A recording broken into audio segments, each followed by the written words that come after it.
इज्जत मारे हो बहू। अच्छा सुन बहू, ये लाइन के ए बार कहूँ ते गोड़ ला रखे तो गोड़ तोड़ दूं। आज से ये घर के बंटवारा कर। ऐसे में कहा कर दे मम्मा, जे में तेरा घर के बंटवारा कर दे। 10 बजे तो तेरा सुत के उठल बहू, नाश्ता देबे, खाना के बेर खाना देबे, सांझ के सुते के बेर। अम्मा मैं कितनो बेर उठूं, काम तो होवत है ना। तो गुस्सा होवत है, फिर कितना बेर होवत है। अच्छा बता अम्मा, ऐसे का करूं जेकर से ये घर के बंटवारा नहीं होई। सुन बहू, हाँ माँ।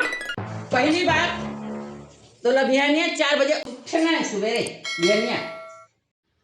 दूसरी बात मैं तोला बता दूं अम्मा, ये झाड़ू ला दे कहूँ ते हाँ, ये एक पर ले एक पर आए तो बहुत कुछ छूला करेला आगे।